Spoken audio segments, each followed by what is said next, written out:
Ang mga kwento ng pag-ibig, kwento ng buhay, at kwento ng pag-asa dito sa Barangay Love Stories. Love Stories.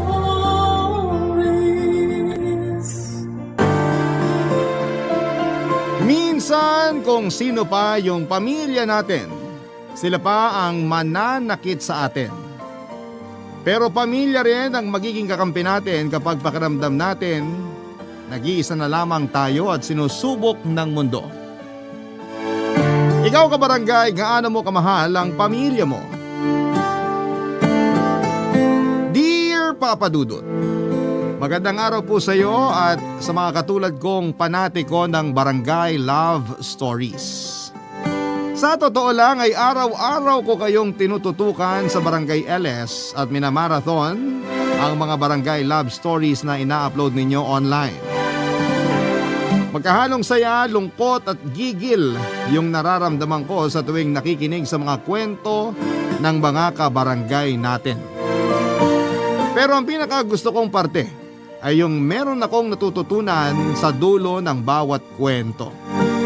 At yun ang dahilan kung bakit nag-decide akong sumulat sa programa ninyo para magbahagi ng aking karanasan. Pero bago ko simulan ang paglalahad ay tawagin niyo na lamang po ako sa pangalang Bri. 29 years old, taga Binangonan, Rizal, at isang online seller, Papa Dudut. Nagtitinda ako ng RTW na damit at shorts. Nagbunga ang pagsisikap ko noong nagkaroon ako ng 2 physical store sa Taytay, Tiangge. Bukod doon ay meron din akong tindahan ng mga pasalubong tulad ng cornic, banana chips, at kung ano-ano pa sa Binangonan Market na inaangkat ko sa iba't ibang probinsya at binebenta ng bultuhan sa murang halaga. Kaya nga sa edad kong ito ay nakapagpundar na ako ng bahay at sasakyan. At bukod doon ay pinag-aaral ko rin ang mga kapatid ko na nasa Cebu. Gabi-gabi bago ako matulog ay lagi ako nagpapasalamat sa Diyos dahil tinulungan niya akong umasenso sa buhay upang maging instrumento para makatulong sa mga nangangailangan. Palibhasa, alam na alam ko yung pakiramdam ng walang-wala sa buhay lalo pat hindi ako pinanganak sa mayamang pamilya. Lumaki ako kasama ang lolo't lola ko at nagpapasalamat ako sa pagmamahal nila sa akin. Marami silang aral sa buhay na itinuro na masasabi kong dala-dala ko pa rin hanggang sa ngayon. Isa na nga doon ang pagpapatawad at kababaang loob. Sisimulan ko ang kwento ko noong pinagbubuntis ako ng nanay kong si Selena. Hindi ko makakalimutan kung paano yon kinuwento sa akin ni Lola. Sakto malakas ang ulan sa labas at madilim ang langit. Yun din kasi ang parehong panahon na nalaman nilang buntis sa akin ang nanay ko, Papa Dudut.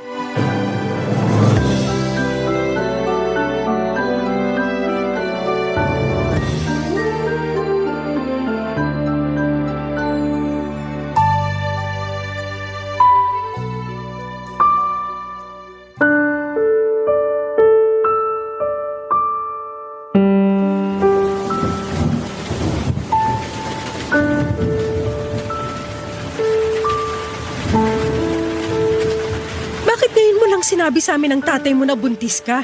Wala naman po talaga akong planong sabihin sa inyo kasi ayoko naman sa batang to, Nay. Kung hindi pa namin nakita tong ginamit mong pregnancy test sa basurahan, hindi pa namin malalaman ng nanay mo. Bakit po ba kasi masyado niyong pinoproblema tong baby sa tiyan ko? Plano ko nga pong ipalaglag. Naririnig mo ba yung sinasabi mo? Plano mong patayin yung sarili mong anak? Matakot ka nga sa Diyos, Selena. Ilang beses ko po bang dapat sabihin? Ayoko sa batang to. Buisit siya, sana hindi na lang siya nabuo. Nasaan na ba yung tatay niyan? Iharap po sa amin yung tatay ng batang yan. Wala na po. Iniwan na ako nung nalamang buntis ako. Kaya nga ayoko na rin sa batang to kasi kasalanan ito kung bakit kami naghiwalay. Walang kasalanan niyang anak mo. Yung tatay ng batang yan ang siraulo. Kasi tinakbuhan kayo mag-ina niya. Sigurado ko bang wala na yan sa bayan natin? Kasi hahanapin ko siya kahit galugarin ko pa itong buong Rizal. Wala na nga po. Hindi ko na rin makontak sa cellphone. Walang hiya pala yung lalaki na yan eh. Anak naman! Pwede bang wag mo nang idamay yung magiging apo namin? Wala siyang kasalanan. Anong gusto niyong gawin ko, Nay? Hayaan ko siyang mabuo sa tiyan ko, ganun ba? Oo, kasi malaking kasalanan sa Diyos ang pumatay. Tama ang nanay mo. Makinig ka sa kanya, Selena. Hindi niyo po ako naiintindihan. Hindi pa ako handang maging magulang. Sige nga po, paano ko palalakihin yung batang to? Ako lang mag-isa. Tapos nag-aaral pa ako. Kasama mo kami ng tatay mo. Tutulungan ka naming palakihin yung anak mo. Kung hindi kaya magpakatatay ng lalaki ng iwan sa inyo, aba, huwag na siya magpapakita rito sa lugar natin. Baka mahabol ko pa siya ng itak. Abner naman, huwag mong pairalin yung galit mo. Masisisi mo ba ako? Anak natin yung naagrabyado. Selena, sigurado ko bang wala na yung pamilya rito? Kasi pwede natin sila ipabarangay, anak. Mga tsahin lang po niya, pero wag na po kayong mag-eskandalo. Ano na lang sasabihin ng ibang tao pag nalaman nilang nabuntis ako at iniwan? Sige nga. Uunahin mo pa bang isipin ang sasabihin ng ibang tao? Kaysa mapanagot yung siraulong lalaking yon? Siya po yung may kasalanan sa akin, kaya wag na nating idama yung mga kamag-anak niya. Saka nakikitira lang siya sa mga tsahin niya, hindi rin maayos yung relasyon niya sa mga yon. Malamang baka nga masaya na yung mga yun na umalis na siya sa poder nila. Nak, ano bang nakain mo't pumatol ka sa ganyang lalaki? Oo nga. Wala kaming kaalam-alam ng nanay mo na may boyfriend ka na. Nasa tamang edad na naman po ako Nasa tamang edad ka na nga para mag-boyfriend, kaya dapat pangatawanan mo rin yung bunga ng pakikipagrelasyon mo. Nay naman ayaw ko nga po sa batang to. Huwag mong idama yung bata dahil wala siyang kasalanan. Saka matakot ka nga. Anak mo yan, Selena. Apo namin. Kaya huwag na huwag mo siyang gagawa ng masama.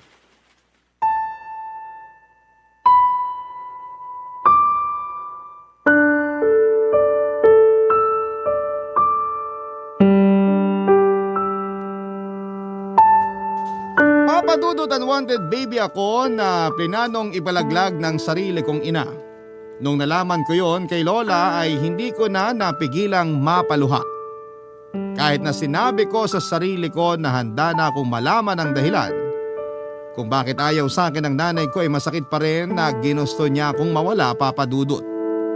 Pero buti na lamang kasi at hindi natuloy dahil kina lolo at lola. Sa huli, nakumbinse rin daw nila si nanay na huwag akong ipalaglag. Pinagpatuloy ng nanay ko ang pagbubuntis sa akin hanggang sa maipanganak ako sa isang pampublikong ospital sa Angono taong 1995. Umasa sina lolo at lola na magbabago ang tingin sa akin ng nanay ko. Yun bang magugustuhan niya ako sa oras na makita na niya ako. Pero sinabi ni lola na hindi ako magawang titigan o buhatin man lang ni nanay noong pinanganak na niya ako. Kamukha ko raw kasi ang tatay ko na nang iwan sa amin, kaya naman mas lalo lang siyang naggalit sa akin. Kaya sina lolo at lola na lamang ang nag-asikaso sa akin.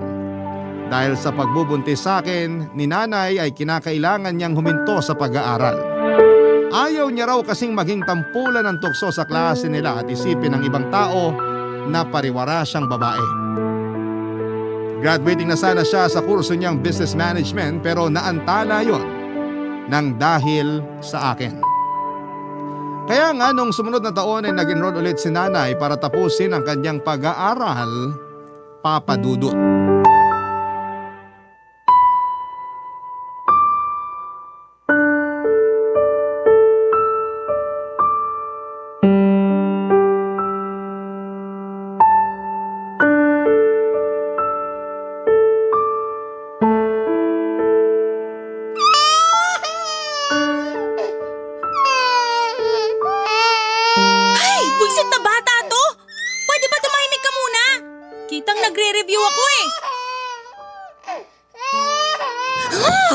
Ayaw mo talagang tumahimik ha? Ayaw mo talaga ha?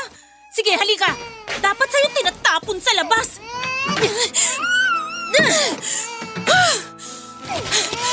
Yan! Diyan ka sa mga basura. Total, basura ka naman. Selena? Selena, anong ginawa mo sa anak mo? Santisima! Bakit mo naman itinapon sa basurahan yung bata? Ang ingay-ingay kasi, Nay. Hindi ako makapag-review. Hindi pa rin dahilan niya para itapon mo siya. Abner, kunin mo nga yung apo natin.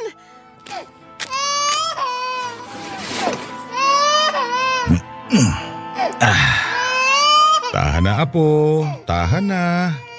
Pumasok na tayo sa bahay. Doon tayo mag-usap.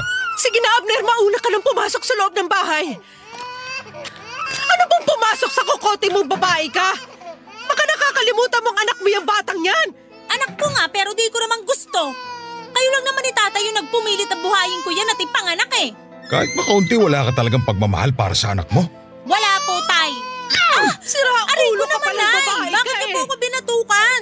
Baka sakaling maalog yung utak mo at maisip mo na magbago yung tingin mo sa anak mo.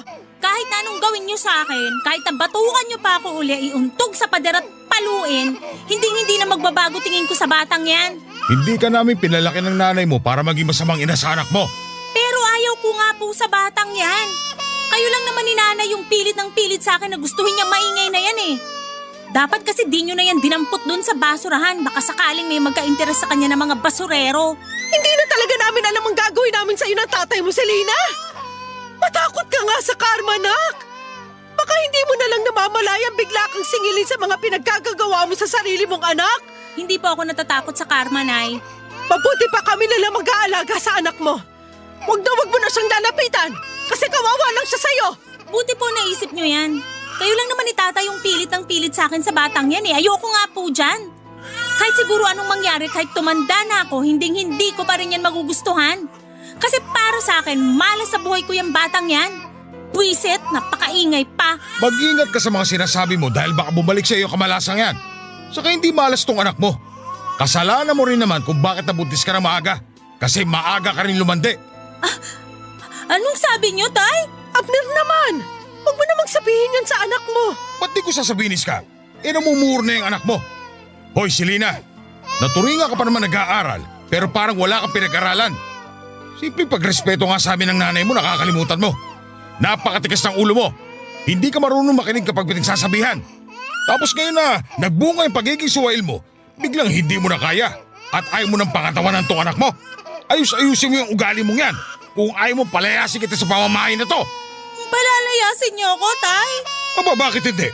Wala kaming anak na kasi sama ng ugali mo. Hindi naman siguro kailangang umabot tayo sa ganyan. Kaya pagsabihan mo yung anak mo, kasi palalayasin ko talaga yan. Napakabastos. Walang modo. Galit na galit daw si Lolo noon kay nanay ayon sa kwento sa akin ni Lola.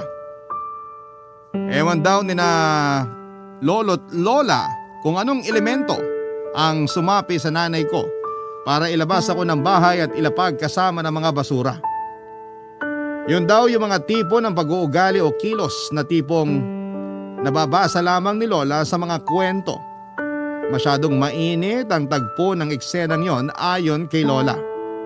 Hindi naman daw ako sinut ng nanay ko sa basurahan.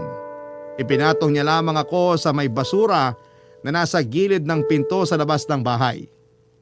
Matapos magsabi si Lolo na palalayasin niya ang nanay ko ay kitang-kita nila yung takot sa mga mata ng nanay ko. Kaya naman simula noon ay hindi na niya ako pinagdiskitahan pa.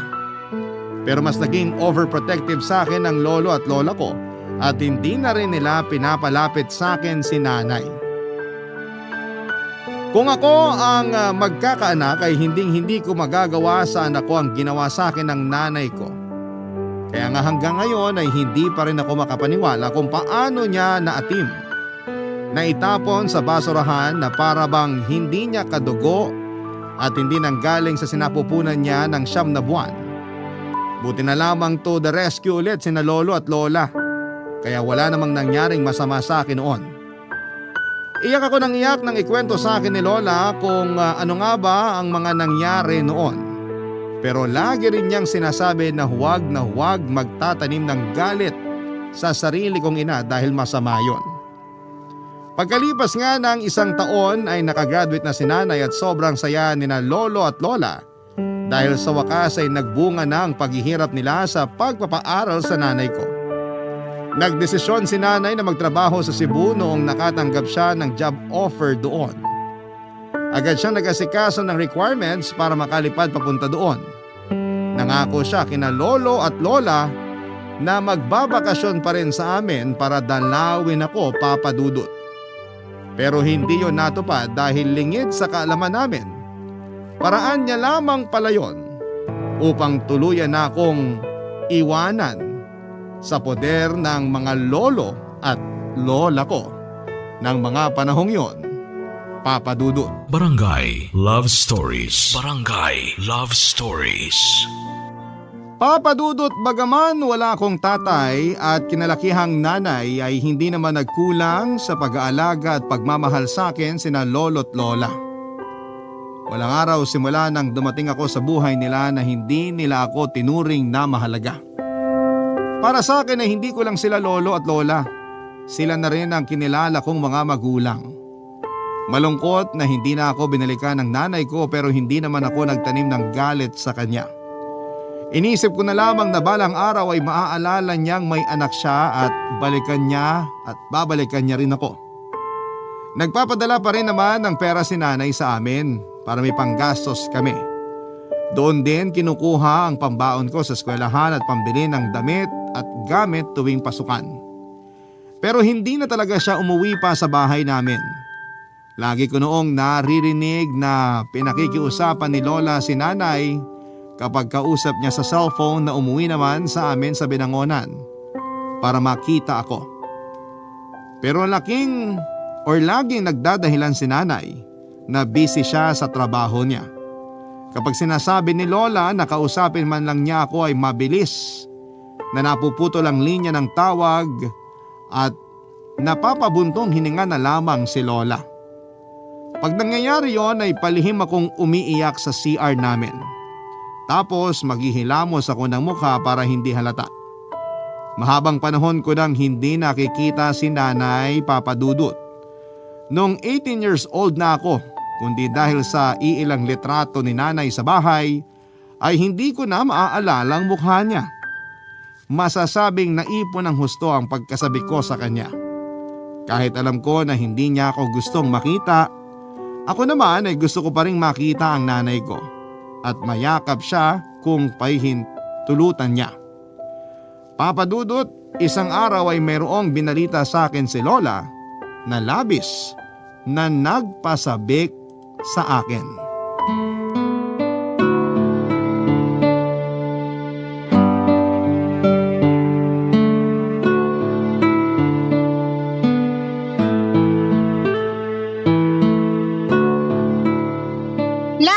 Sabi niyo sa akin ni Lola may sorpresa kayo. Ano po yun? Nako, halatang halata na excited yung apo nating malaman yung sorpresa natin sa kanya, Iska. Oo nga eh. Hindi na makapaghintay na matapos tayong kumain. Sus, ano naman po pinagkaiba kung sabihin niyo na ngayon at mamaya? Sasabihin niyo pa rin naman po, La. Plano sana naming hindi mo na sabihin agad kasi nga sorpresa. Kasi tong Lolo Abner mo, napakadaldal. Nalaman mo tuloy, Apo. Ako pa yung nasisi, excited lang naman yung tao. Ikaw talagang sisisihin ko, alangan naman yung kapitbahay. Sabi ko nga ako na may kasalanan. Ay, kapag talaga tinutoyo ang mga babae. Bakit? May reklamo ka sa toyo ko? Ay sabi mo nga sa akin nung nililigawan mo ko, handa ka maging siomay kapag tinutoyo ako, di ba? Huwag mong itanggi yan. Hindi ko naman tinatanggi, Iska. Gusto ko po sanang matuwa kasi ang sweet-sweet niyo kahit corny na minsan pero di niyo pa po sinasabi sa akin yung sorpresa niyo lang. Sige na po, gusto ko nang malaman eh. O siya, sige na nga. Total hindi mo rin naman kami titigilan, Apo. Kulit-kulit mo. Mana ka sa lolo mo. Ako na naman ang nakita. Okay lang yan, Lo. Ibig sabihin, ikaw lang ang nag-iisang lalaki sa paningin ni Lola kasi kayo lang lagi niya nakikita. Ay! Bigla akong kinilabutan dun ah. Grabe ka naman, La. Parang mas corny ka pa yata sa amin ng lola mo, Apo. Nakakasakit kayo ng kalooban, Lo. Gusto mo ba malaman yung sorpresa namin o hindi? Siyempre gusto po. Uuwi na ang nanay mo rito sa atin sa Makalawa, Bri! Talaga po? Hala, makikita ko na si nanay. Kaya lang, baka galit pa rin siya sa akin, La. Bakit naman magagalit ang nanay mo sa'yo? Wala ka namang ginagawang masama. Di ba ayaw niya nga sa akin? Sabi niyo tinapon pa niya ako sa basurahan nung baby ako. Matagal na naman yon. Sigurado nagbago na yung nanay mo. Kaya nga siya uuwi rito sa atin eh. Tama ang lolo mo. Tsaka kasama mo naman kami kaya hindi mo kailangan matakot. Pero nag-overthink pa rin po ko. First time ko lang po siya makikita sa 18 years ko rito sa mundo. Nandun na yung excitement pero kabado pa rin po ako. Paano kung hindi pa rin nagbabagong turing niya sa akin? Paano kung ayaw niya pa rin sa akin bilang anak niya? Alam naman ng nanay mo yung sitwasyon. Tsaka sigurado ko na hindi siya uuwi rito sa atin kung hindi kanya nami-miss, Bre. Kaya huwag ka na mag-isip ng kung ano-ano dyan. Pero ano bang sabi ni Selena? Dito na raw ba siya ulit titira sa atin? Parang. Umalis na yata siya sa trabaho niya sa Cebu eh. Biglaan nga raw pero nasa plano na rin naman niya. Sabi niya may asikasuhin siyang papeles dito sa Maynila. Hindi ko lang alam kung ano kasi hindi naman niya sinabi. Baka dito na siya magtatrabaho para mas malapit sa atin. Hindi kaya? Ay, sana nga ganun. Para naman magkasama-sama na tayong pamilya. Basta apo, maging malapit ka sa nanay mo ha? Kasi ang tagal niyo ring hindi nagkita. Tsaka kalimutan mo na rin anumang hinanakit at tampo mo sa kanya. Matagal na yun eh. Malaki ka na rin naman. Opo, La. Sabi niyo nga po, masama magtanim ng galit sa ibang tao lalo pa kaya sa sarili kong nanay. Oo, yung kasi ang turo sa simbahan. Magmahalan at matutong magpatawad.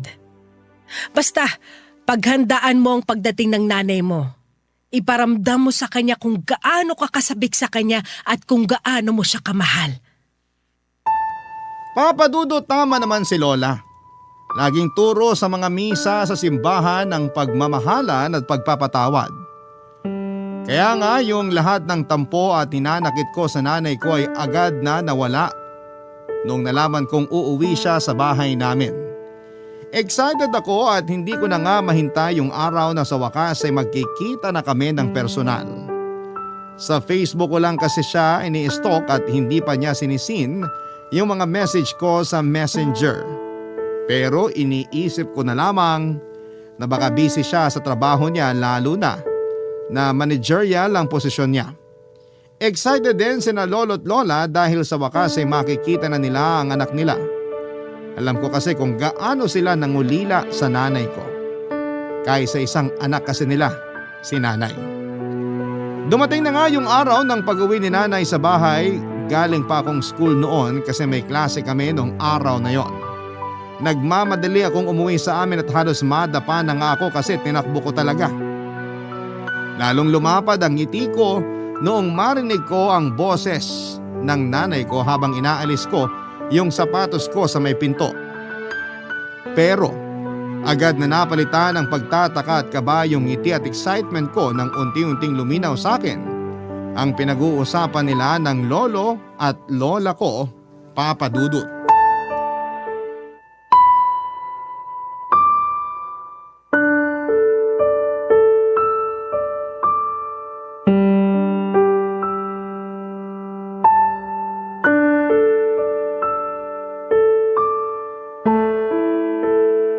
Umuwi ka lang pala rito para umalis din, nak.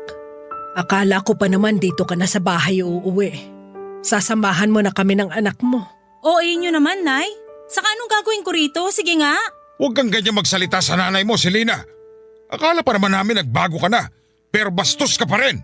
Di ko naman po binastos si Nanay. Sinabihan ko lang naman siyang OA, ibig sabihin overacting. Wala naman po akong sinabi na dito na ako magtatrabaho. Mas lalong ayokong tumira rito sa bahay natin kasama kayo. Umuwi lang ako dito kasi kailangan ko mag-asikaso ng mga papeles para makalipad na ako pa Amerika. Ang layo ng Amerika rito sa atin, nak. Oo, Nay, at wala po akong pakialam. Matagal ko ng pangarap na makapag-abroad. Tapos ngayon meron na akong pagkakataon. Palalagpasin ko pa ba? Bakit kasi naisipan mo pang dun magtrabaho pwede namang dito na lang sa atin? Sino may sabi sa inyo na magtatrabaho ako dun? Mag-aasawa na po ako. Taga dun mapapangasawa ko, Nay. At pinapapunta niya ako dun. Sabi niya sagot niya mga gastos at pag-aasikaso ng papeles ko, pati pamasahe. Kaya pumayag na rin ako. Ano ka mo? Mag-aasawa ka na? Hindi mo man lang pinapakilala sa amin ng nanay mo? Matanda na po ako para magdesisyon sa sarili ko. Saka kaya nga ako nagpunta rito para sabihin sa inyo. Gaano na ba kayo katagal magkarelasyon ng lalaking yan at sasama ka na sa kanya dun sa Amerika? Ay, dami niyo naman pong tanong. Ipapaalala ko lang po uli sa inyo na matanda na ako. 39 years old na ako. Malapit na nga ako mag-40 Pero kung ituring niyo ko para pa rin teenager, kainis Aalis din pala kayo, Nay. Iiwan niyo pa rin pala po ako ulit. At sino ka naman? Siya lang naman yung anak mo, si Bri. Yung batang iniwan mo sa amin ng nanay mo. Aba, malaki ka na nga talaga, no? Pero hindi pa rin nagbabago yung mukha mo. Nakikita ko pa rin sa'yo yung tatay mong ulupong. Selena, hindi naman yata tama na pagsalitaan mo ng ganyan ng anak mo. Wala naman siyang kasalanan sa'yo. Malaki kasalanan niya kasi nabuo pa siya. Siguro kung wala siya, di sana ako iiwan ng boyfriend ko. Hanggang ngayon ba naman sinisisi mo pa rin si Bri sa kasalanan ng lalaking yon? Walang kasalanan ng anak mo. Sa damuhon na yun ka magalit. Akala ko pa naman, excited din kayo na makita ako, Nay. Pero mukhang nagkamali po ako. Bakit naman ako may excite na makita ka? Selena! Totoo naman sinabi ko, Nay. Hindi ako excited na makita yung babaeng yan kasi wala naman akong pakialam sa kanya. Buti nga binuhay ko pa rin siya at pinag-aral eh. Sapat na yun. Huwag na siyang umasa na magpapakananay ako sa kanya. Kilabutan ka nga sa sinasabi mo, Selena! Ginigigil kasi ako ng babaeng yan eh. Halata namang noon pa lang hindi ko na siya gusto. At hindi na yun magbabago kahit na lumipas pa ang mahabang panahon. Hay! Kairita kayong lahat. Kita niyong pagod yung tao eh. Makatulog nga muna. Papa Dudut, sobrang sakit palang marinig mula mismo kay nanay na hindi niya ako mahal. Para kong sinaksak ng libu-libong kutsilyo, kaya naiyak na lamang ako. Bukod doon ay umuwi lamang pala siya para iwanan kami ng tuluyan. Kaya imbes na masayang reunion ang nangyari, natahimik na lamang kami nina lolo't lola at walang nasabi. Alam din kasi nila na kapag may gusto si nanay, hindi nila ito mapipigilan. Kaya sa huli hinayaan na lamang nila ito. Nanatili ang nanay ko sa bahay namin ng 1 buwan habang nag-aasikaso ng mga papeles niya pa Amerika. Matagal na niya talagang nasimulan ang pag-aasikaso. Taon na rin yata. Pero hindi siya makapag-focus dahil may trabaho siya. Kaya noong nakapagpasya siya na gusto na niyang pumunta sa Amerika, ay nag-resign siya sa kumpanyang pinapasukan niya sa Cebu at umuwi sa amin pansamantala. Sa loob ng 1 buwan na yon, sinubukan ko makipaglapit ng loob sa nanay ko. Pero siya mismo ang umiiwa sa akin. Kung kausapin nga niya ako ay saglit lang at kung tratuhin niya ako ay para bang hindi niya ako anak. Siguro nga ay kinalimutan na niyang anak niya ako. Kaya naman nasaktan ako ng husto. May sa ilang beses din siyang kinausap ni Lola na makipagbanding naman sa akin pero ayaw ni nanay at madalas na nauuwi lang yon sa pagtatalo nilang mag-ina. Kaya ako na lang mismo ang umiiwas sa kanya, Papa Dudut. Nahihirapan lang ako dahil magkasama kami sa isang bubong. Tapos ganoon pa yung trato niya sa akin. Madalas ay busy siya sa cellphone at ka-video call yung fiancé niya. Tapos kakausapin lang niya ako para utusang ikuha siya ng pagkain o inumin. Minsan ay para ipagtimpla siya ng kape o di naman kaya ay linisin ang mga kalat niya at labhan ang mga damit niya, Papa Dudut. Barangay Love Stories. Barangay Love Stories. Papa Dudut, nang makumpleto ang mga papeles ni nanay ay agad siyang nag-impake ng mga damit at gamit niya. Kitang-kita ko sa mukha niyang excitement na makapunta sa Amerika. Siyempre, alalang-alala sina lolo at lola para sa nanay ko. Lalo pat malayong lugar na yung pupuntahan niya. Sa katunayan ay sinubukan pa nga nila ulit itong pigilan pero nagalit lang sa kanila ang nanay ko. Nasaktan ako para kina lolo at lola dahil wala naman silang hangad na masama sa kanya. Doon ko naisip na wala na talaga siyang pakialam sa mga magulang niya, lalo na sa akin na anak niya, Papa Dudut. Kaya yung kaunti na lang na pagmamahal ko sa nanay ko ay nawala na. Sa katunayan, nung umalis siya sa bahay namin ay hindi na ako naghabol pa sa kanya. Hindi na rin ako umiyak. Pero nasaktan ako sa hagulhol ni na Lola para pigilan ulit siya. Kaya lang ay nagbingi-bingihan ang nanay ko at nagawa niya pang itulak si Lola noong kapitan siya nito sa braso para pigilan. Doon na nga ako nagalit sa kanya kaya sinabihan ko siya na huwag na siyang babalik sa bahay namin. Kitang-kita ko ang matinding galit sa mga mata ng nanay ko pero sinalubong ko lang yon ng mas matinding galit. Simula nang umalis si nanay ay hindi na kami nakarinig pa ng balita sa kanya, Papa Dudut. Hindi ko na rin in-stalk ang Facebook niya. Sa katunayan, blinak ko siya doon at binura ko rin yung mga chat ko sa kanya. Nag-focus ako sa pag-aaral habang nagtatrabaho para mas matulungan ko ang sarili ko na may pantustos ako sa pag-aaral ko. Matanda na rin kasi sina lolo at lola para maghanap buhay. At naaawa na ako sa kanila lalo na tuwing nagreklamo sila sa rayuma nila. Napakasipag pa naman nilang magtinda ng mga gulay at prutas sa palengke. Doon nila ginamit ang huling pera na iniwan sa amin ni nanay bago ito umalis. Kaya nung nakapagtapos ako, pinangako ko kina lolo at lola na babawi ako sa kanila. Gusto ko silang bigyan ng maayos na buhay, kaya nga naghanap ako ng mapapasukang trabaho. Swerte naman dahil nakapasok ako sa isang kumpanya. Pero sa totoo lang ay kulang na kulang pa rin ang sweldo ko lalo nung nagkasakit si lolo. Dahil sa katandaan ay naging mahina na ang resistensya niya. Pabalik-balik kami noon sa ospital nung nagsimula ang pandemic. Tinamaan siya ng COVID-19 virus dahilan para lumala ang kondisyon niya at tuluyan siyang kunin sa amin noong July 2020. Ang sakit-sakit mawala ng lolo. Pero sa kabila ng lahat ay nagpatuloy pa rin kami ni lola. Pero noong 2022 ay muli kaming sinubok ng kapalaran nang ma-diagnose na may stage 2 ovarian cancer ang lola ko.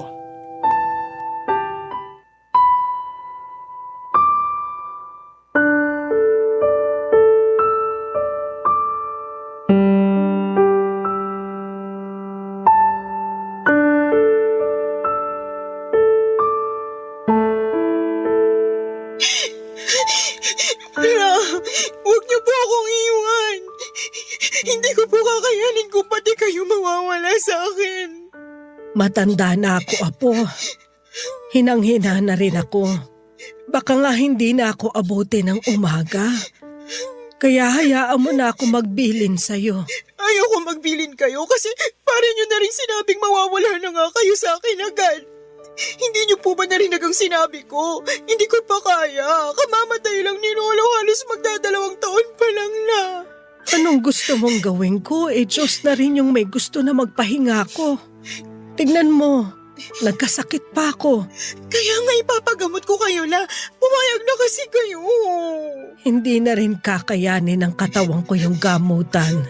Tsaka mahal ang pagpapagamot sa kanser, Apo. Malulubog ka lang sa utang at ayoko mangyari sa'yo yun. Pero mahal ko po kayo at ayoko mawala kayo sa akin. Mahal din naman kita, pero hayaan mo na akong magpahinga. Miss na miss ko na rin ang lolo mo at gusto ko na siyang makita. Para sa akin, sapat na yung halos 7 dekada ko rito sa mundo. Masaya na ako kasi naalagaan ka namin ng lolo mo at napalaki ng maayos. Lahat ng yun utang na loob ko sa inyo ni Lolola. Kung wala kayo, wala rin ako sa mundo. Hindi ko rin po makakaya ang lahat kung hindi niyo ako ginabayan at inalalayan. Para sa akin, di ko lang kayo lolo at lola. Magulang ko rin po kayo. Pero wag na wag mo pa rin kalilimutan na may totoo kang nanay, Apo. Ano po bang sinasabi niyo? Matagal na akong walang nanay. Meron. Kaya nga sana mahanap mo sa puso mo yung pagpapatawad para sa kanya. Pwede ko po siyang patawarin pero ayoko na siyang ituring na nanay kasi hindi naman niya ako tinuring na anak eh. 'Di ba? Paulit-ulit niyang sinabi na sana nawala na lang ako, na hindi niya ako gusto. Gabi-gabi ko pong naririnig sa isip ko kung paano niya yung sinabi sa pagmumukha ko noon. Kaya naman ayoko na siyang ulit makita. Pero paano kung nagbago na siya? Akala rin natin nagbago na siya nung nagtrabaho siya sa Cebu at iniwan niya ako sa inyo. Pero nagkamali tayo.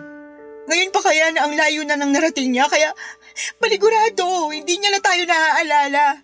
Kaya di na po ako umaasa na babalik siya, La. Paano kung kailangan ka pala niya, Apo? Kailangan niya ang tulong mo. Bakit niya naman ako kakailanganin? Di na nga ako naiisip at hindi niya rin ako mahal. Hindi ko alam, basta bilang magulang ramdam ko na meron siyang mabigat na pinagdaraanan. Nito kasing nagdaang gabi, lagi kong napapanaginipan si Selena. Umiiyak siya at humihingi ng tulong sa mga panaginip ko, Apo. Kaya ako nasabi na baka kailangan niya tayo. Lalo ka na anak niya. Pero, paano kung kabaliktaran pala ibig sabihin ng panaginip niyo, La? Di napahiya lang tayo kapag sinubukan pa natin makipag-usap ulit sa kanya. Baka nga pagsalitaan niya pa tayo ng masasama at masasakit kasi doon naman sa magaling Ewan ko ba kung anong nangyari sa anak naming yun ni Abner? Kung saan kami nagkulang o kung naging masyado kaming mahigpit para maging swail siya sa amin ng tatay niya.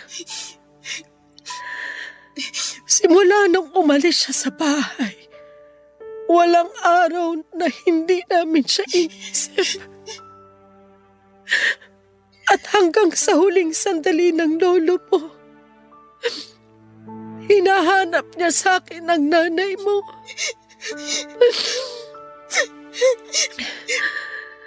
Kahit naman ako, kung pwede lang talaga, gustong-gusto ko na siyang makita. Ang dami kong tampo kay Selena. Dahil paano niya tayo natiis? Lalo ka na anak niya. Pero kahit kailan, hindi naman ako naghangad ng ikakasama niya. Sana, kung nasan man siya ngayon, nasa mabuting kalagayan siya. At kung loloobin ng Panginoon, sana magkita pa rin kayong mag-ina. Papa Dudut, ilang beses kong pinilit si Lola na magpagamot pero siya na nga ang tumatanggi. Hindi na rin daw kasi kakayanin ng katawan niya kaya naman tinanggap na lamang niya ang kabalaran niya. Siyempre, nalungkot ako. Umiyak ako pero sinabi ng lola ko na kailangan kong maging matapang lalo't lahat ng tao ay hahantong din sa kamatayan. Oo nga, pero nainis pa rin ako sa kanya noong mga panahong yon kasi hindi niya naiintindihan ang nararamdaman ko. Pag nawala siya sa akin, mag-isa na lamang ako. Pag namatay siya, wala na akong pamilya. Wala na rin akong dahilan para magpatuloy pa sa buhay ko. Dahil sa progreso ng sakit ni Lola ay mabilis siyang nanghina at noong taong ding yon ay tuluyan na siyang kinuha sa akin ang kamatayan. Durog na durog ang puso ko nang pati ang lola ko ay iwanan ako. Ilang beses ko pang tinanong sa Diyos kung anong kasalanan ko kasi ginawa niya akong ulila. Ni hindi ko pa nga natutupad ang pangako ko kina lolo at lola tapos ay nawala na sila kaagad sa akin. Madami akong katanungan na hindi na nasagot, Papa Dudut. Aminado ako na nalugmok ako sa matinding kalungkutan dahilan para mag-resign ako sa trabaho ko. Yun talaga yung masasabi kong darkest moment ng buhay ko. Maswerte ako dahil hindi pa rin ako pinabayaan ng Diyos. Tapos nakilala ko pa yung boyfriend ko na active member ng isang church. Inilapit niya ako sa Ama kaya unti-unti akong nakabangon at nagkaroon ng pag-asa. Simula noon ay naging miyembro na ako ng simbahan nila at aktibong dumadalo sa mga church services, Papa Dudut. Noong taon ding yon ay naisip kong sumugal sa negosyo kaya naman sinubukan kong magtinda ng RTW online. Pumatok naman. Tiyanaga ko lang hanggang sa nakaipon ako ng pera at dumami ang paninda ko. Tapos sinubukan kong kumuha ng pwesto sa Taytay Tiangge hanggang sa nanganak na yung isa pang pwesto ng isa pang negosyo. Papa Dudut, sobrang saya ko. And at the same time ay thankful kay Lord dahil sa mga blessings niya para sa akin. Tapos last year lang ay nagpakasal na kami ng boyfriend ko pero wala pa namang kaming anak sa kasalukuyan. Noong January 2024, isang araw may nakarating sa akin na balita tungkol sa nanay ko na lubos kong hindi inaasahan. Meron daw siyang early stage ng chronic kidney disease at matagal na niyang iniinda ito. Pero ang pinagtataka ko ay anong ginagawa niya sa Cebu, buong akala ko ay nasa Amerika siya. By the way, ang naghatid ng balita sa akin ay ang anak niyang babae na half-sister ko na 10 years old na. Lalong dumami ang mga tanong sa isipan ko ng mga panahong yon. Nakiusap sa akin yung bata na pumunta ako ng Cebu dahil gusto raw akong makita ng nanay ko. Ayaw ko na sana makipag-ugnayan sa kanya pero naalala ko yung sinabi sa akin ni Lola bago siya nawala. Ang magkita kami at magkapatawaran ng nanay ko.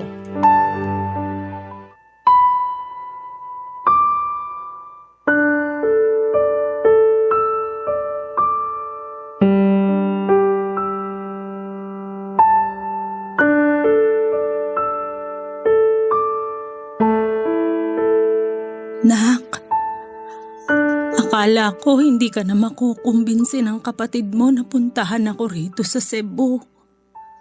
Akala ko kasi ayaw mo na akong makita matapos yung lahat-lahat ng mga ginawa ko sa iyo simula nung bata ka pa. Akala ko rin po kaya ko kayong tiisin pero mali ako. Kasi matapos kong makita yung pictures nyo na sinend ng kapatid ko, naawa po ko sa inyo tapos bigla na lang nawala yung mga tampo at galit sa dibdib ko. Kaya pumunta po ako agad dito para makita kayo. Kumusta na po ba kayo? Hindi maayos. Ang daming masakit, nak.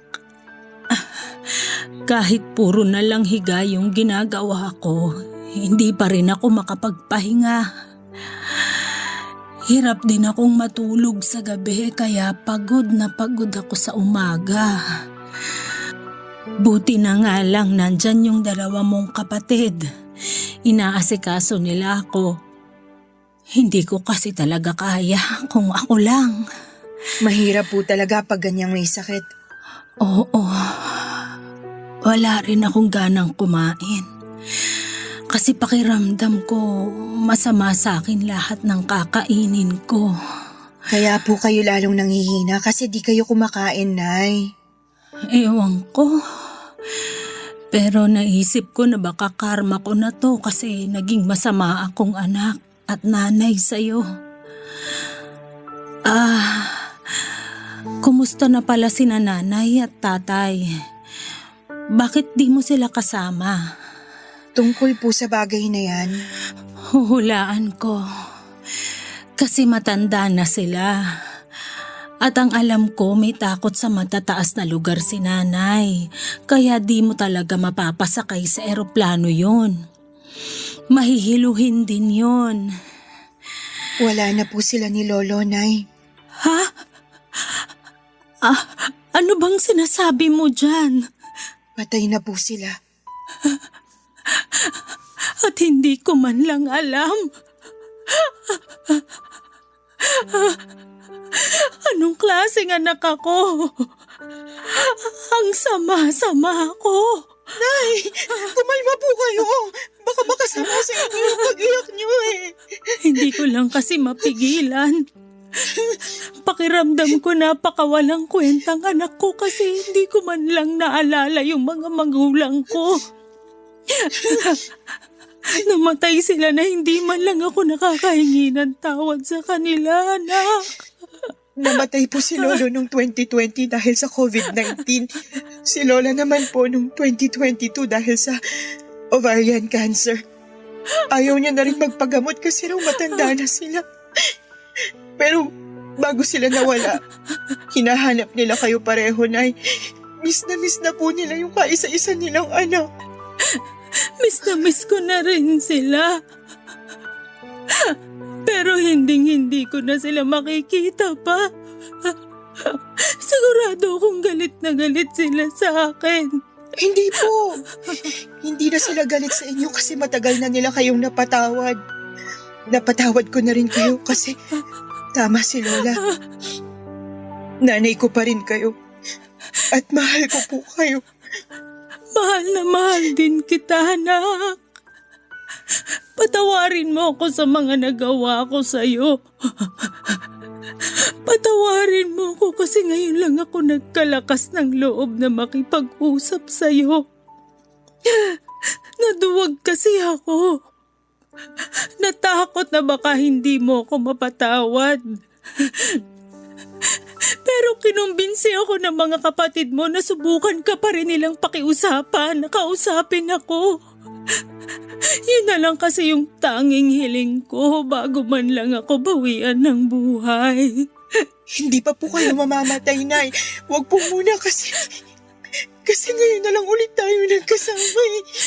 Pero nahihirapan na ako. Wala na rin kaming perang pampagamot.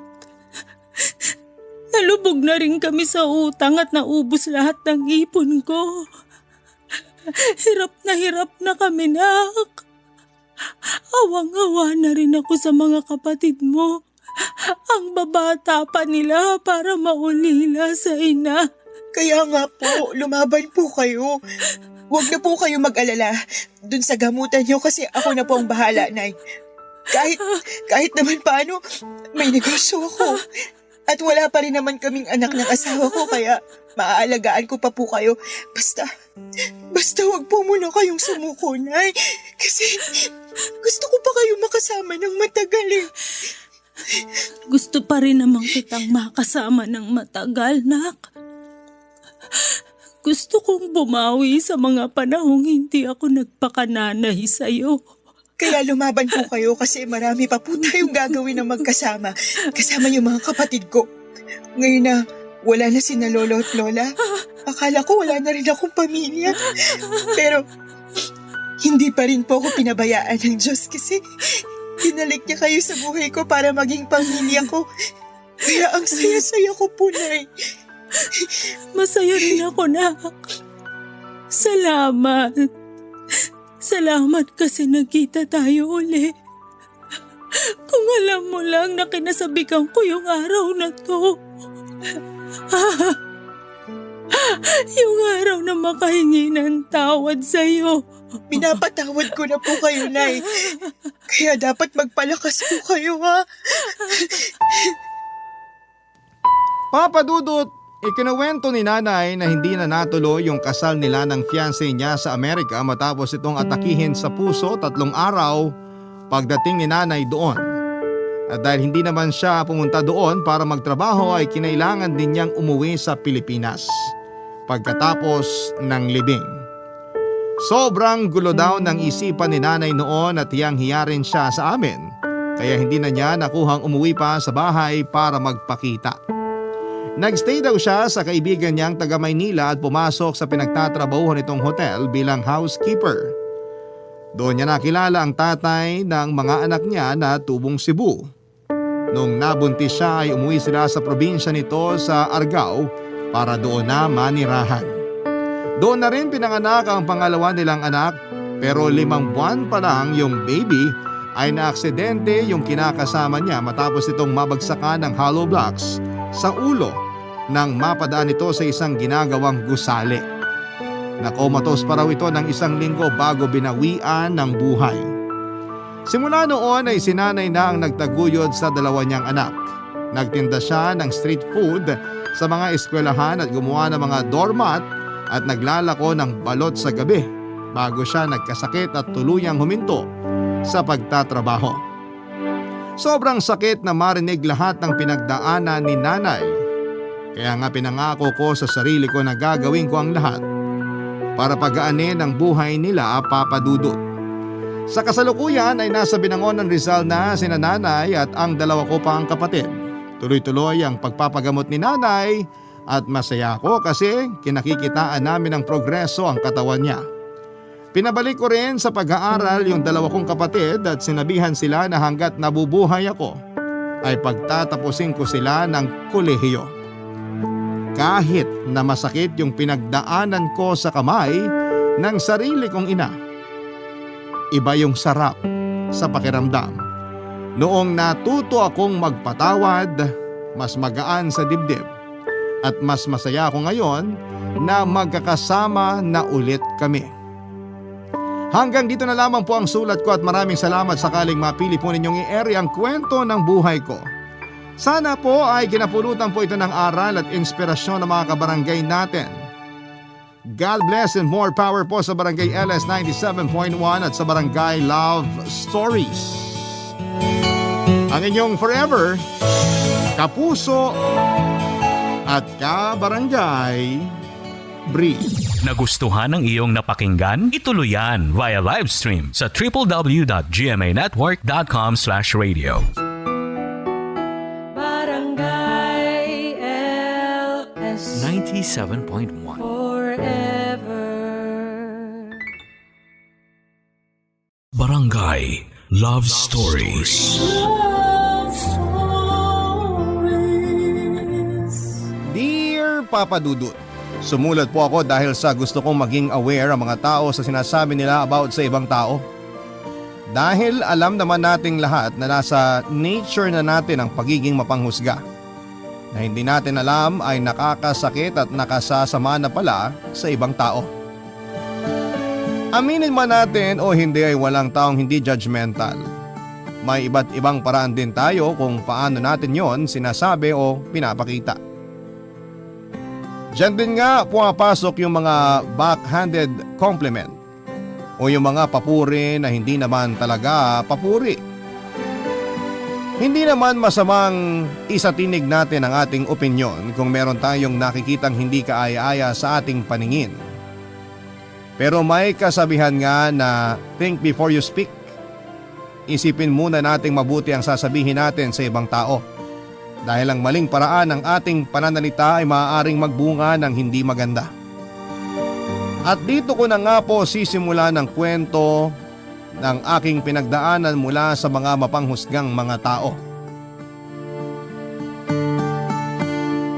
Papadudo taong 2017 noong mangyari ang malaking bangungot sa buhay ko. Pareho kami noong grade 12 na nag-iisang best friend ko na si Kelly. Yun din ang taon ng 18th birthday ko, Papadudut. Masayang masaya ako noon dahil niregaluhan ako ng mama ko ng smartphone na talaga namang uso noon. Meron naman akong cellphone pero naluma na at halos kaunting gamit na lamang ay malapit nang masira at hindi rin naman yon kasing high-tech nang iniregalo sa akin ni mama. At dahil nga sa bago ang cellphone o noon ay halos doon na nakatuon ang atensyon ko. Kaya naman madalas akong napagsasabihan ng best friend kong si Kelly. Papadudot matanda lang ako ng 1 taon kay Kelly. 18 ako samantalang siya naman ay 17 pero sa aming dalawa ay siya ang mas matured na mag-isip. Kumbaga sa nanay ay siya yung madalas na manermon sa akin kapag may nagawa po akong mali. Pero kahit na ganoon, Papadudot, ay mahal na mahal ko si Kelly dahil alam kong wala siyang ibang iniisip kundi ang makakabuti sa akin. Hindi rin naman siya simpleng best friend lang para sa akin. Si Kelly po ang naging companion ko. Mag-best friend na kami simula pa nung elementary kami at hindi kami pumayag noon na mag-aral kami sa magkaibang eskwelahan. Hindi nga kami mapaghiwalay at lagi lang kaming magkasama.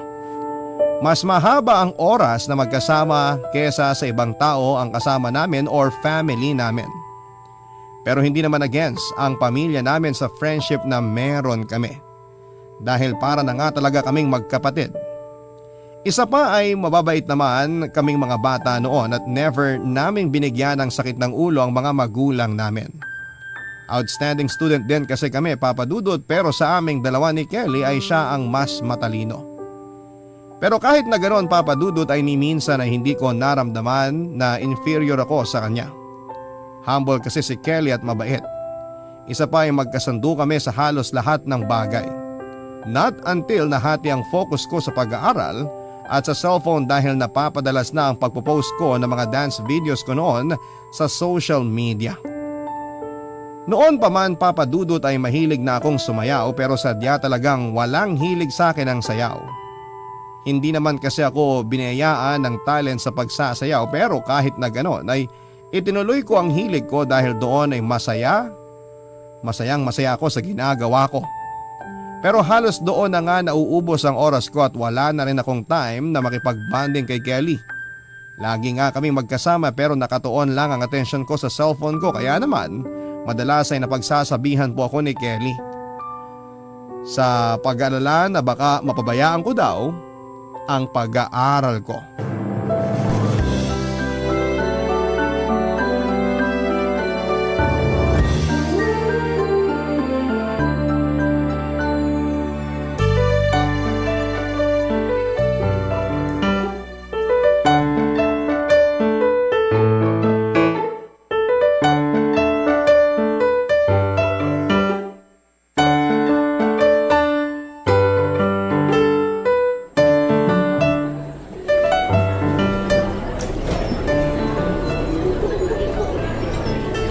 Uy, Mads, kanina ka pa nakatutok dyan sa cellphone mo.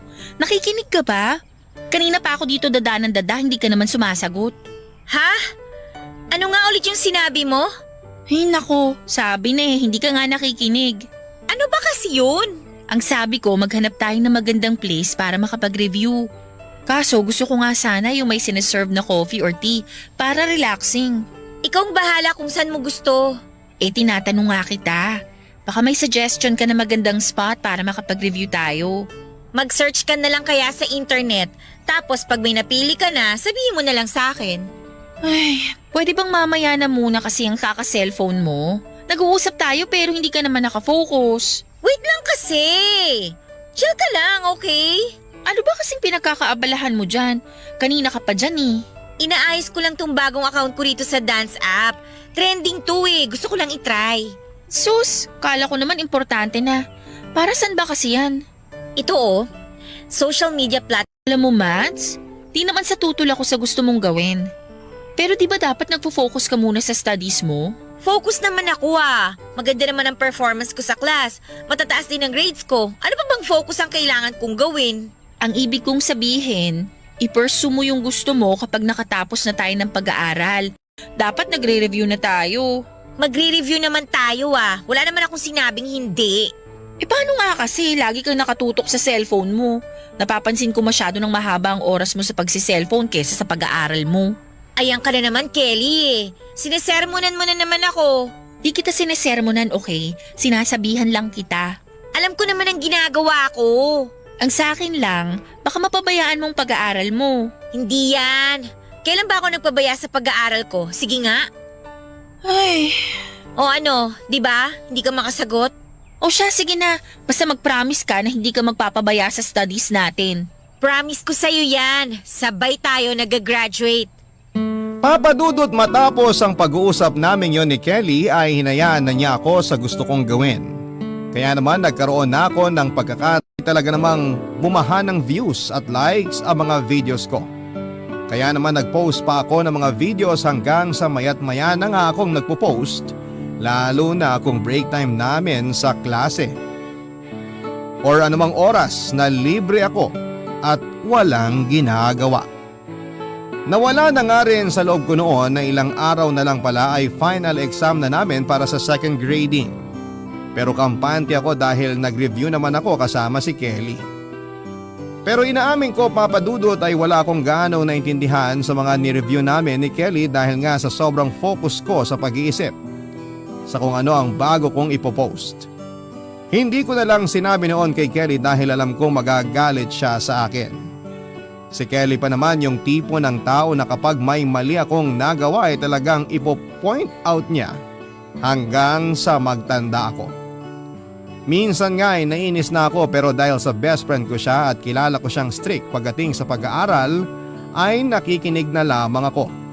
Halos napupuyat na rin ako sa gabi dahil imbes na matulog ako ng maaga ay nagsasayaw ako at ipopost ko sa app na dinownload ko. Aminado rin po ako, Papa Dudut, na hindi na ako gaanong nakasasabay sa klase lalo na kapag may recitation dahil nga lutang ako at puyat. At hindi bulag si Kelly para hindi mapansin yon dahil kilala ko si Kelly bilang keen observer. Masyadong matalas ang pandaman niya at paningin.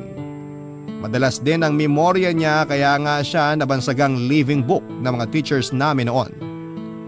Isang araw nga, Papa Dudut, ay masaya kong ikinuwento sa kanya ang pagdami ng mga views at likes sa videos ko pero nasermonan na naman niya ako dahil napansin niya ang ilang pagbabago sa akin.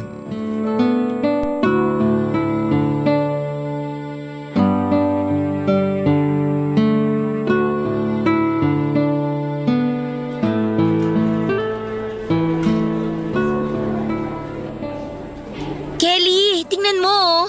Ano na naman ba yan? Ito naman, ba't parang ang sungit mo?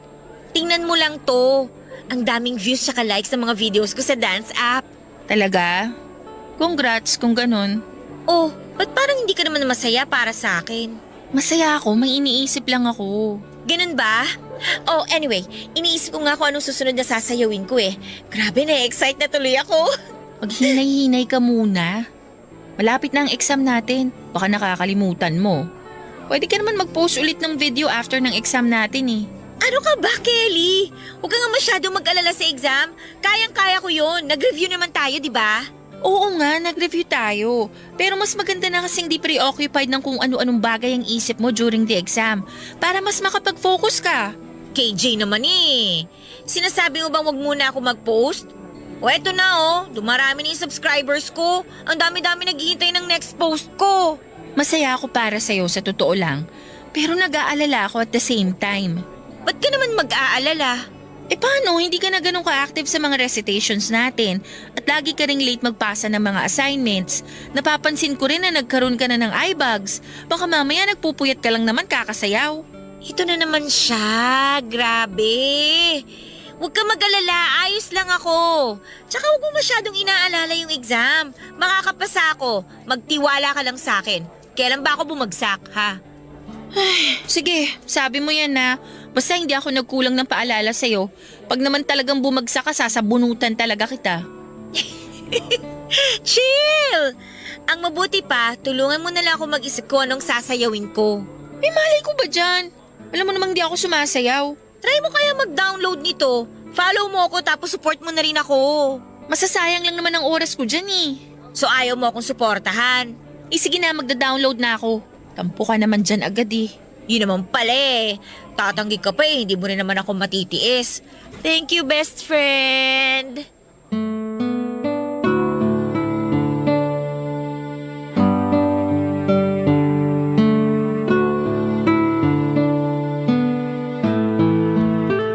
Papa Dudut, wala nang nagawa noon si Kelly kundi ang pagbigyan ako. Hindi rin naman kasi ako kayang tiisin ni Kelly, spoiled nga ako sa kanya kumbaga. Nag-download nga siya ng app na sinasabi ko at nilike niya lahat ng videos ko. Isa na rin nga siya sa mga naging fan ko. Alam ko naman kasing hindi ako magaling sumayaw pero natutuwa ako dahil may mga nanonood at nagla-like pa rin ng mga videos ko. Masaya rin ako kapag may nagko-comment na nagugustuhan nila ang sayaw ko hanggang sa dumating na nga ang araw ng exam namin. Nag-struggle po ako ng husto dahil marami akong hindi maintindihan sa mga na-review namin ni Kelly. Kaya nga noong magpasahan ng papel ay kinabahan ako dahil ang daming tanong na hindi ko alam ang sagot kaya nanghula na lamang ako. Doon ko naisip ang mga paalala ni Kelly pero ipinagsawalang bahala ko na lamang dahil kilala ko siya. Magagalit yon pero wala pang isang oras ay wala na ang galit niya. Naisip kong tanggapin na lamang ang galit sa akin ni Kelly kung sakali man. Kinabukasan nga noon ay binalik sa amin ang mga test paper namin at halo-halong emosyon ang naramdaman ko ng mga oras na yon. Kinakabahan ako at nagsisisi dahil halos lahat ng subject ay bagsak ako. Kinakabahang napatingin ako kay Kelly noon na nakangiti pala sa akin at naghihintay na ipakita ko sa kanya mga resulta ng test paper ko. Nanginginig ang mga kamay ko na inabot sa kanya ang test paper ko at nakita ko kung paanong kumunot ang noo niya. Pagalit na tinanong niya kung anong nangyari at bakit ganon ang resulta ng test paper ko. Hindi ako makasagot kaya naman patuloy lamang siya sa panenermon sa akin at nainis na rin ako. Nagkasagutan kami Papa Dudut at nasabi ko sa kanya ang OA niya at daig pa niya ang nanay ko kung umasta. Sinabi naman niya sa akin na gusto lamang niyang malaman ko kung ano ang pagkakamali ko. Pero minasama ko po yun Papa Dudut. Hindi ko ina-expect na yun pala ang magiging mitya ng matindi naming pag-aaway.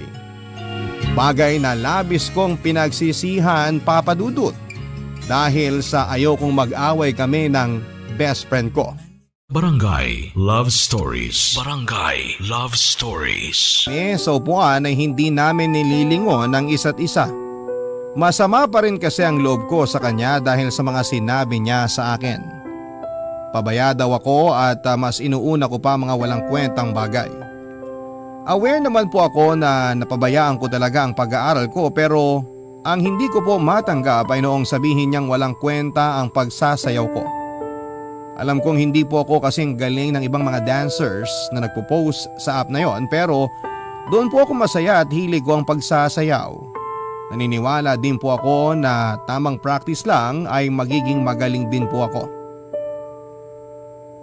Sobrang sama ng loob ko kay Kelly Papa Dudut. Siya kasi ang taong inaasahan kong sosuporta sa akin sa mga pangarap ko. Pero tinawag niya lang yon na walang kwentang bagay. Tanggap kong hindi ako nag-excel sa bagay na yon pero alam kong kapag nagsikap ako ay magiging magaling na dancer ako kagaya ng iba. Yun ang unang beses na talagang nagtanim ako ng galit kay Kelly. Naisip kong nakakasawa na palagi na lamang niya akong sinesermonan kapag may mali akong nagagawa. Pakiramdam ko pa ay ipinamumukha niya sa akin na siya lagi ang magaling at ako ang kulelat. Nang panahon na yon Papa Dudut ay naramdaman ko ang pagiging inferior ko sa kanya. Isang araw nga ay lumapit sa akin si Kelly at siya na ang naunang nakipag-usap sa akin.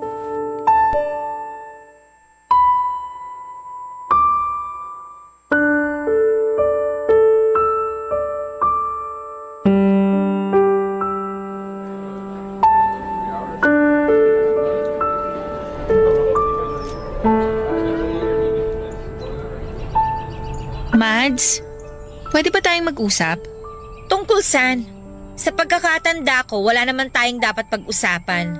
Galit ka pa rin ba sa akin dahil sa sinabi ko? Ano sa tingin mo? Matutuwa ako? Pangarap ko yun, Kelly. Tapos sasabihin mo lang na walang kwenta? I'm sorry, pero Tingin mo ba mabubura ng sorry mo yung emotional damage na nararamdaman ko? Sorry, nasabi ko lang naman yun kasi napapabayaan mo na yung pag-aaral mo. Ano ba sa'yo? As if naman na ikaw ang babagsak. Ikaw ba? Hindi naman, di ba? Alam mo kung gaano ko kagusto na sabay tayong graduate. Pero paano ka nga gagraduate kung bagsak ka sa exam? Tapos hindi ka na active sa mga school activities. Hindi ka na rin nagpa-participate sa mga recitations. Ultimo quiz natin, lagi kang bagsak. Anong gusto mong palabasin ngayon? Ang akin lang, hindi ka naman ganito dati. Pero simula nung nagkaroon ka ng bagong cellphone, dyan ka na lang lagi nakatutok. Puro na lang pagpo-post ng video ng sayaw mo ang inaatupag mo. Kaya wala ka ng oras para mag-aral. Teka lang. Sa pagkakatanda ko, best friend lang kita. Hindi kita nanay. Pero daig mo pa nanay ko kung makapanermon ka. Concern lang ako sa'yo, Mads. Hindi na kasi magandang epekto sa'yo ng cellphone mo at app na yan. Ano ba kasing problema mo? Ngayon lang ako bumagsak sa test pero kung makapagsalita ka, kala mo walang kwenta akong estudyante. Hindi yun ang ibig kong sabihin. Bakit ba hindi mo maintindihan? Sinasabi ko to sa'yo para maging aware ka na hindi maganda na masyado kang nakafocus dyan sa cellphone mo at dyan sa kakasayaw mo. Pwede ka naman mag-post na mag-post kung tapos ka na sa mga dapat mong gawin at kung wala tayong pasok. Kahit maghapon ka pang magsasayaw, hindi kita pipigilan. Alam mo, masyado ka na maraming pinakikialaman, Kelly eh. Best friend lang kita, hindi nanay. Huwag kang umastang magaling ka sa lahat ng bagay, ni wala kang ang talent eh. Anong sabi mo? Kahit kailan, hindi ko sinabing magaling ako sa lahat ng bagay, Mads. Oo, wala akong talent pero wala akong pakialam kasi utak at sipag ko lang ang kailangan ko para makapagtapos ng pag-aaral. Kailangan pa talagang ipamukha mo pa sa akin na wala akong talent? Eh di ikaw nang may talent. Talaga? Ako na talaga. Marunong akong sumayaw, no? Marami nga akong views at likes sa mga videos ko eh. Eh ikaw? Hindi mo kailangan ikumpara ang sarili mo sa akin. Dahil unang-una sa lahat, magkaibang tao tayo. Hindi tayo magkapareho. At anong gusto mong sabihin? Na mas magaling ka sa akin pagdating sa academics? Lagi nga lang akong pumapangalawa sa'yo, di ba? Siguro, palihim mo nga akong pinagtatawanan kapag lagi kang top 1 at first place sa mga school awards. Ha? Anong sinasabi mo dyan?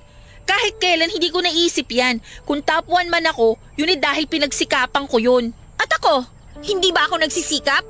Halos magkatikit lang naman ang mga grades natin pero never ako naging top at first. Hindi mo kailangan makipagkompetensya sa akin, Mads. Hindi mo ako kalaban. Best friend mo ko. Kaya nga pinagsasabihan kita kasi nag-promise tayo sa isa't isa na mag-aaral tayong mabuti at sabay tayong gagraduate. Pero napapabayaan mo ng pag-aaral mo dahil sa kaka-cellphone at kakasayaw mo. Any chance you get, magsasayaw ka, then ipopost mo. Nakalimutan mo na yata kung ano ba talagang purpose ng pagpasok mo sa school eh. Wow ha? Sabihin mo nga sa akin, Kelly. Naiinggit ka ba sa akin? What? Saan ang galing yan? Ba't mo naman naisip na naiinggit ako sa'yo? Feeling ko lang. Kasi masyado kang tutol sa pagsasayaw ko eh. So, masama pa lang maging concerned ako sa'yo? Yan ba ang natutunan mo kaka-social media mo? Whatever. Hindi ko kailangan ng concern mo. Simula ngayon, wag mo na akong pakikialaman. Kung gusto mo, sumayaw ka rin. Tapos i-post mo. Para may mapaglibangan ka naman. Hindi yung nakikialam ka sa buhay ng may buhay. Di ko alam kung paano mo nasasabi sa akin yan. Best friend mo ko at kilala mo ko. Pero masyado ka nang nabulag sa pansamantalang fame mo dahil sa app na yan. Di ka pa man talaga sumisikat, ang yabang mo na. Huwag masyadong mataas ang lipad, Mads. Baka masaktan ka kapag bumagsak ka. Hoy, bawi mo yung sinabi mo. Ba't di mo pa kasi aminin na naiinggit ka lang sa akin? Wala akong dapat kainggitan sa'yo, Mads. Unang-una sa lahat, hindi ko balak na sumikat at wala akong hilig sa public exposure. Lastly, masaya ako sa kung anong kaya kong gawin at proud ako doon. Palusot ka pa. Alam mo, mali yata na nilapitan kita ulit. Kasi masyado nang sarado yung isip mo para makinig sa mga payo ko. Oo nga, sana nga hindi ka nalang lumapit at nakipag-usap sa akin. Papadudot matapos ang pag-uusap namin yon ni Kelly ay unti-unti nang lumayo ang loob namin sa isa't isa. Ilang linggo pa ang nagdaan at patuloy pa rin kami sa hindi pagpapansinan. May mga pagkakataon na nagkakatinginan kami pero agad din kaming nag-iiwasan. Ipinagpatuloy ko naman ang pagsasayaw ko at pag-post ng videos at dumami na ang mga followers ko. Inabot na nga ako halos ng hating gabi dahil lamang sa pagsasayaw. Madalas na rin po akong pagalitan ni Mama dahil napapansin niyang lagi ako nagpupuyat at isang beses nga ay nalaman na lamang niyang bumagsak ako sa final exam sa second grading. Galit na galit si Mama at pinagsabihan ako na kung hindi ko aayusin, ang pag-aaral ko ay mapipilitan siyang bawiin ang cellphone ko. Sinabi pa niyang mali yata na binigyan niya ako ng bagong cellphone pero hindi ko na lamang po pinansin ang sinabi ni Mama at nagpatuloy lamang ako sa lagi kong ginagawa. Pero ang akala ko noong tuloy-tuloy na pagsikat ko sa app na yon ay naging bangungot para sa akin dahil lamang sa isang comment na nasundan pa ng marami at sa iba't ibang tao pa. Nung una ay si Kelly kaagad ang naisip ko na baka gumawa siya ng dummy account para isabotahe ako at panghinaan ng loob. Pero kilala ko si Kelly. Hindi niya magagawa sa akin yon, Papa Dudut.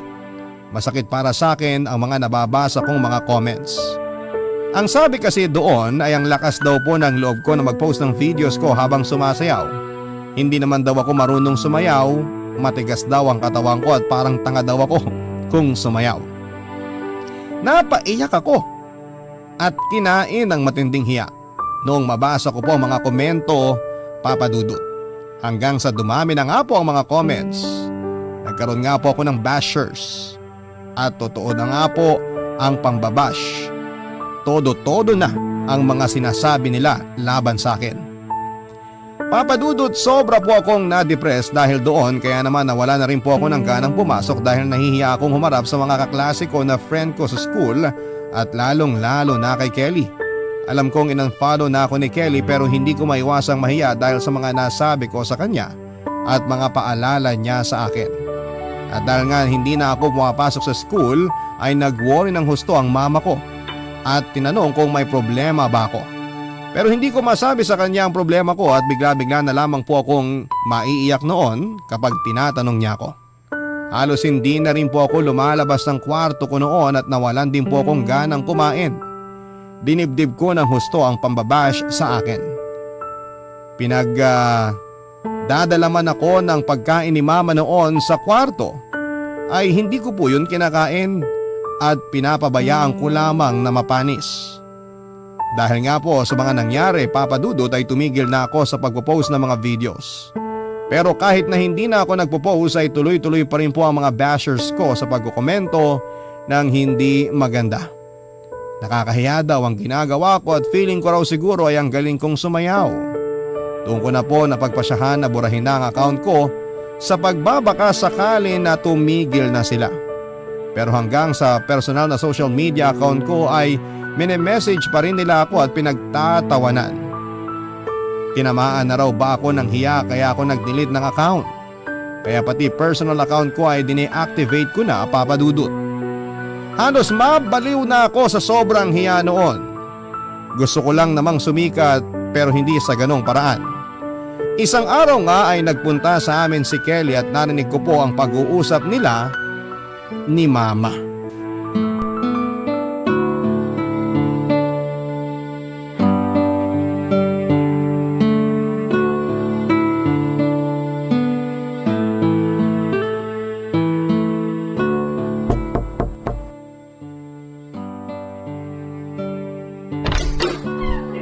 Oh, Kelly, ikaw pala. Halika tuloy ka. Salamat po. Maupo ka muna riyan. Ang tagal mo nang hindi nagagawi rito ha. Buti naisipan mong pumasyal. Ang totoo po niyan, tita, nahihiya nga po akong pumunta rito. Bakit? Nag-away ba kayo ni Mads? Opo, hindi po maganda yung huli naming pag-uusap. Nag-worry na nga rin po ako kasi 1 linggo na po siyang absent. Nabanggit lang po ng teacher namin na pinagpaalam niyo si Mads na hindi muna makakapasok. Kaya nagpunta na po ako rito. Kumusta na po siya? May sakit po ba siya? Ay, hindi ko nga alam kung anong nangyayari sa batang yon. Ayaw lumabas ng kwarto, ayaw kumain. Pag tinatanong ko naman siya kung anong problema, iiyak lang siya. Hindi ko alam kung paano ko siya matutulungan kung di siya magsasabi sa akin. Nakakasiguro naman ako na hindi yun dahil lang sa nag-away kayo. Ilang beses ko na ba kayo nakitang nag-away? Hindi ko na mabilang pero nagkakabati rin naman kayo. Natural lang naman sa magkaibigan ng mag-away paminsan-minsan. Sorry po, hindi ko naman po gustong makipagtalo kay Mads. Gusto ko lang po siyang pagsabihan kasi napapabayaan na po niya yung pag-aaral niya. Kaso minasama po niya. Ngayon lang po kami nag-away ng ganito katindi. Ako na ang humihingi ng dispensa sa naging ugali ni Mads. Alam kong concerned ka sa kanya kaya naiintindihan kita. Siguro may pagkukulang din ako kasi hindi ko siya nabantayan. Hindi ko siya natutukan. O bueno, gusto mo ba siya makausap? Baka galit pa po siya sa akin eh. Hindi po siya nagre-reply sa mga text at chat ko. Tinatawagan ko naman po siya pero laging busy. Naka-block po yata yung number ko sa kanya eh. Actually, nasa akin ang phone niya. Hindi ko lang alam ang password kaya hindi ko mabuksan. Ayaw niya rin namang buksan. Nagtaka nga ako kasi bigla niyang binigay sa akin ng cellphone niya eh. Kulang na nga lang idikit niya sa katawan niya yung phone niya. May nabanggit po ba siya sa inyo about sa dance app? Dance app? Wala siyang nabanggit sa akin na kahit ano. Ano ba yun? Social media platform po para sa mga mahilig sumayaw. Ganun ba? Wala kasing sinasabi sa akin si Mads. Sobra na nga ako nag-aalala eh. Pakiramdam ko may mabigat siyang dinadala. Pwede ko po ba siyang makausap? Bahala na po kung galit pa siya sa akin. Gusto ko lang naman po siyang kumustahin. Oo naman, halika. Puntahan natin.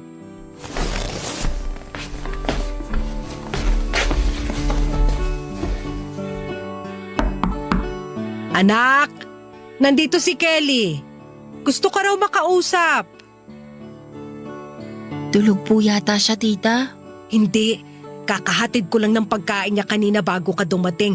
Nakadungaw nga siya sa bintana nung iwan ko siya eh. Ang mabuti pa pumasok ka na. Sige po tita, salamat.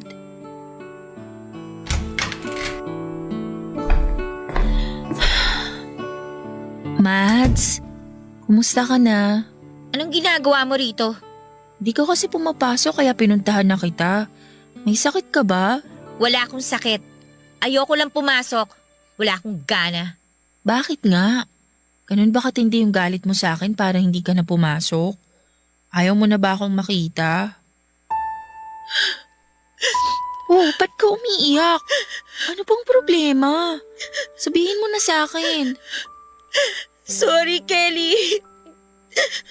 I'm so sorry. Ha? Bakit ka nagsusorry? Hindi ako galit sa'yo. Kaya sabihin mo na sa akin ano ba talagang nangyari. Gusto kong malaman kung bakit ka nagkakaganyan. Wala. Buti pa umalis ka na lang. Pabayaan mo na ako. Hindi kita pwedeng pabayaan lalo na't ganyan ang kalagayan mo. Hindi mo ba nakikita yung sarili mo sa salamin? Ang payat-payat mo na.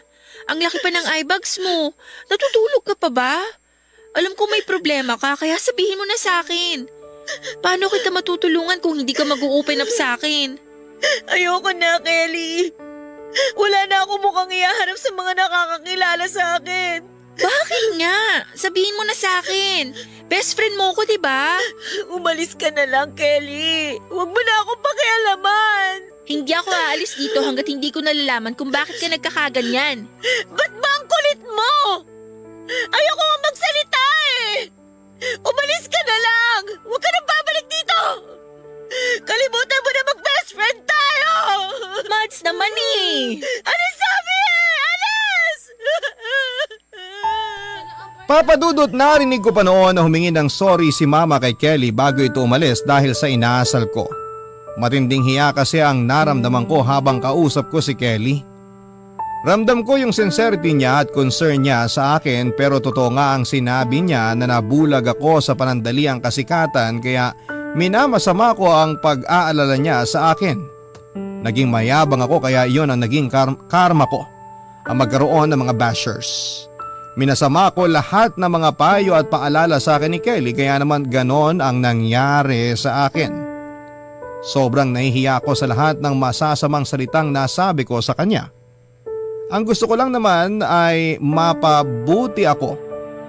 At yun din ang gusto niyang mangyari sa akin, ang hindi maligaw ng landas.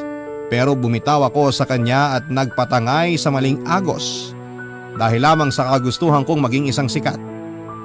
Bigla nga ay nag-flashback sa akin noon ang lahat ng mga pambabash ng mga taong nakapanood ng mga videos ko, Papa Dudut, at tila naging boses yon sa pandinig ko. Kung iisipin ay mababaw lamang naman ang dahilan ng pagka-depress ko at pwede ko rin pong sabihin na bakit hindi ko na lang baliwalain ang sinasabi ng ibang tao tungkol sa akin. Pero yung po kasi ang nararamdaman ko. Hindi ko namang kontrolado ang dapat kong maramdaman ng mga panahong yon. Masakit para sa akin ang makabasa ng mga ganong klase ng mga komento. Dinibdib ko po yon ng husto at idagdag pa ang pagkapahiya ko sa mga nasabi kong hindi maganda kay Kelly. Dahil lang sa tingin ko ay pinipigilan niya akong maabot ang pangarap kong maging isang sikat. Naisip ko na kung nakinig ba ako kay Kelly ay mangyayari ba ang ganon? Makakatanggap ba ako, Papa Dudut, ng sari-saring pangungutya dahil lamang sa hindi ako magaling sumayaw? Hindi ko na naisip pa ang sagot at hindi ko nga alam ang pumasok sa isipan ko ng araw na yon, Papa Dudut. At naisipan kong maglaslas ng pulso. Matapos yon ay hindi ko na alam ang nangyari at nagising na lamang ako na nasa ospital na ako, Papa Dudut. Barangay Love Stories. Barangay Love Stories. Ni Mama ang bumungad sa akin. Nagpapasalamat si Mama at nagising na ako habang ang utak ko naman ay pinoproseso kung ano ba talaga ang mga nangyari. Wala rin ako sa sarili ko ng mga oras na yon, Papa Dudut, at ang lalambot lang ang pakiramdam ko. Tila manhid din ang mga kamay ko at doon nga ay nagkwento si Mama kung paano siya nagimba noong makitang maraming dugong nagkalat sa kama ko at nakita niyang may laslas ako sa pulso. Wala noon si Papa kaya nanghingi na lang daw siya ng tulong sa kapitbahay para madala kaagad ako sa pinakamalapit na ospital. Buti na lang daw at hindi malalim ang sugat ko, sabi ng mga doktor, at naagapan kaagad. Pero marami-raming dugo daw ang nawala sa akin. Pero hindi naman daw kailangan ng blood transfusion. Ang kailangan ko lang daw ay magpahinga at nirestahan nila ako ng gamot na pampadagdag ng dugo. Papa Dudut, panay ang tanong sa akin ni Mama kung ayos lang daw ba ako at kung may masakit ba sa akin maliban sa sugat ko. Sinabi ko namang ayos lamang ako pero sa totoo lang ay masakit ang sugat ko. Noon ko lang na-realize kung ano ba talaga ang ginawa ko at napaiyak na lamang ako sa katangahan ko. Tahimik po ako nagdasal at humingi ng tawad sa Diyos dahil sinaktan ko ang sarili ko. Sinabi rin sa akin ni Mama na tinawagan niya si Kelly at sinabing nasa ospital ako. Nang araw din na yon ay dumating si Kelly at nahalata ko kaagad na malapit na siyang umiyak. Dahil kilala ko si Kelly, ayaw na ayaw niyang nasasaktan ako.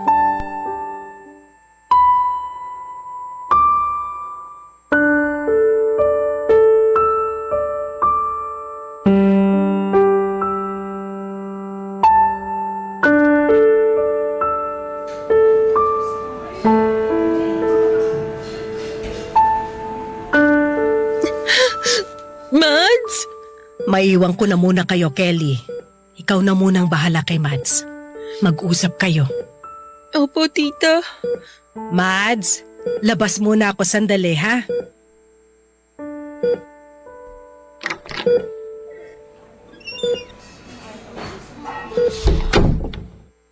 Kumusta ang pakiramdam mo? May masakit pa ba sa'yo? Medyo masakit lang yung sugat ko. Pero okay lang ako. Ano ba kasing naisipan mo? Tingin mo ba masusolve ng pagsusuicide ang problema mo?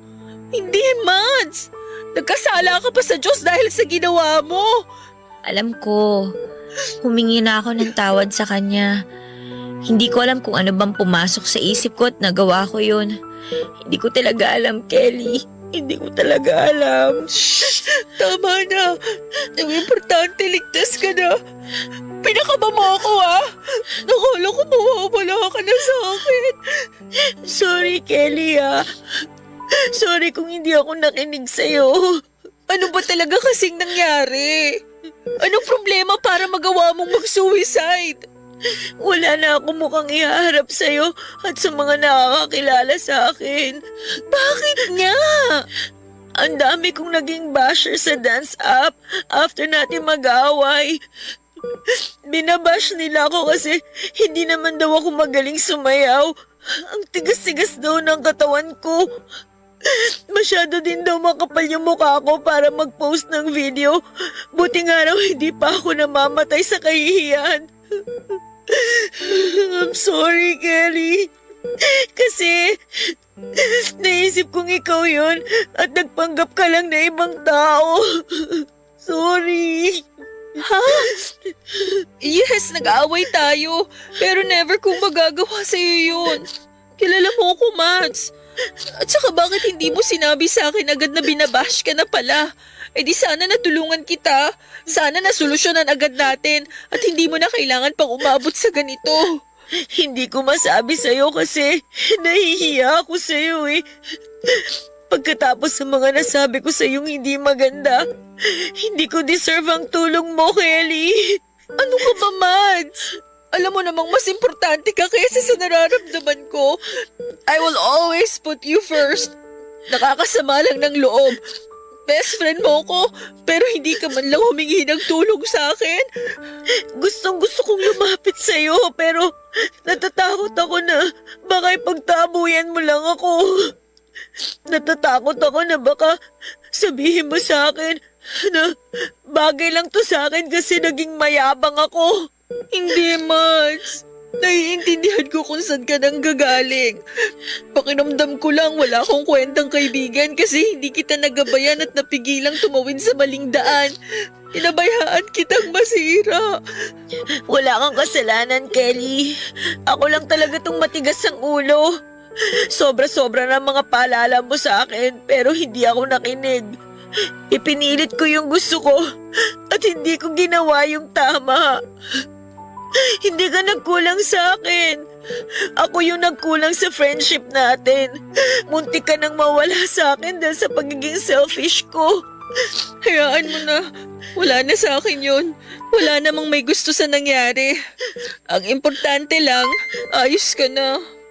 Please lang, huwag mo nang uulitin yung ginawa mo. Maswerte ka at ligtas ka ngayon. Paano kung sa susunod hindi na? Mag-promise ka sa akin na kahit anong problemang dumating, wag mo nang susubukang magpakamatay ulit.